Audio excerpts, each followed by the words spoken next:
coffee, tea, an energy drink, soda, or chocolate in the past week?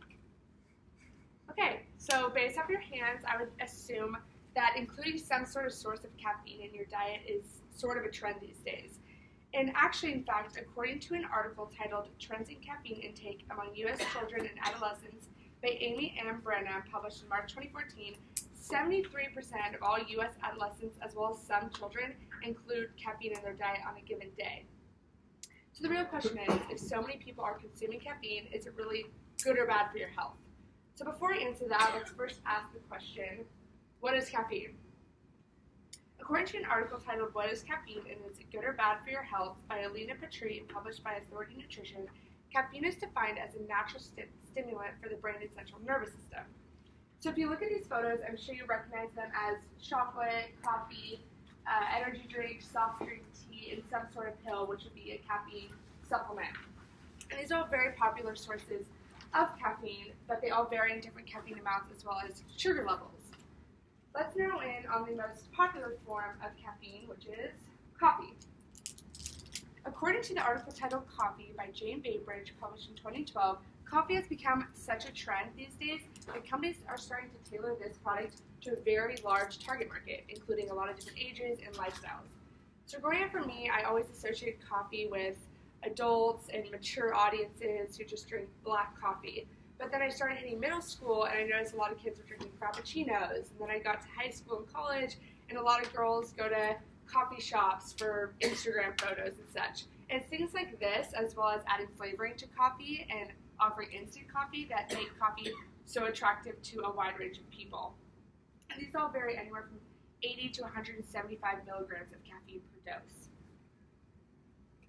So we all know why we grab a cup of caffeine in the morning, normally because it offers energy, instant alertness, sometimes just for the taste or the aroma.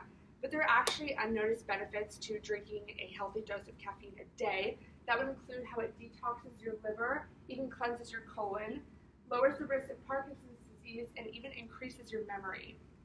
According to an article titled Post-Study Caffeine Administration Enhances Memory Consolidation in Humans by Daniel Baroda, published in 2014, he used a 200 milligram caffeine supplement in his subjects and noticed that they had a boost in memory consolidation rather than having none at all.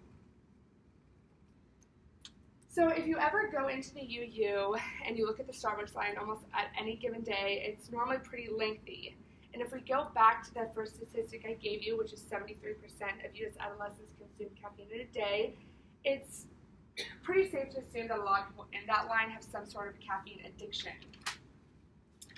According to an article titled Researchers Say Caffeine Withdrawal Should Be Considered a Mental Disorder by Ezra Pfizer in 2004, he said if you try to quit, you could suffer from withdrawal so severe that it's listed in the Bible of mental disorders. So since caffeine is a stimulant to the central nervous system, regular use of caffeine could cause mild physical dependence.